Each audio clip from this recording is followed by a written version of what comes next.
Hello guys, আমি আছি শ্রীলঙ্কার ক্যান্ডিতে। তো আমি ক্যান্ডির এমন একটা জায়গা আসছি যে জায়গাটা আপনারা দেখলে সত্যি মন ভরে যাবে, এত মনে মন পরিবেশ। আপনি দেখতে পাবেন ক্যান্ডি অনেক বড় একটা পাহাড়, অনেক সুন্দর একটি জায়গা, অনেক উচ্চতা, অনেক বাড়ি ঘর দৌড় আছে। সবাই আমরা ভাবি যে আসলে পাহাড়ের উপরে বাড়ি করা যায় না, অ্যাকচুয়ালি পাহাড়ের উপরে কিন্তু বাড়ি আছে। এই দেশের মানুষ এতটাই যে পাহাড় টাহাড় কোনো সমস্যা না, অ্যাকচুয়ালি অনেক ভালো গ্রাউন্ড। আপনারা দেখতে পাচ্ছেন কিছু তামিল মুভিতে দেখতে পারেন যে সিনেমাগুলো হয়, আপনার নারকেল গাছ, সে নারকেল বাগানটা এটা কিন্তু আপনি দেখতে পাচ্ছেন। এটা কিন্তু পাহাড়ের মাঝখানে, একদম পাহাড়ের মাঝখানে আমরা দাঁড়ায় আছি। যদি বন্যা হয়ে যায় অটোমেটিকলি আমরা এখন তোলা যাবে, অনেক উচ্চতা পানি উঠে যাবে, কিন্তু এখন এই জায়গায় একদম পানি নেই।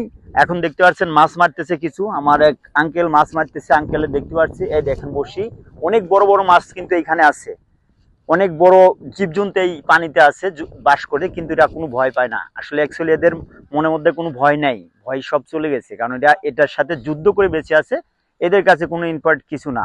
আসলে আমরা যেটা ভাবি যে শ্রীলঙ্কা আসলে দেউলিয়া হয়ে গেছে, এরকম কিছু না। ওরা দেউলিয়ার থেকে ফিরে আসছে, আমার দেশের থেকে ওরা এখন উন্নত হয়ে গেছে, অনেক আগ্রহ। এই দেশে সবকিছুই কিন্তু উন্নত মানের।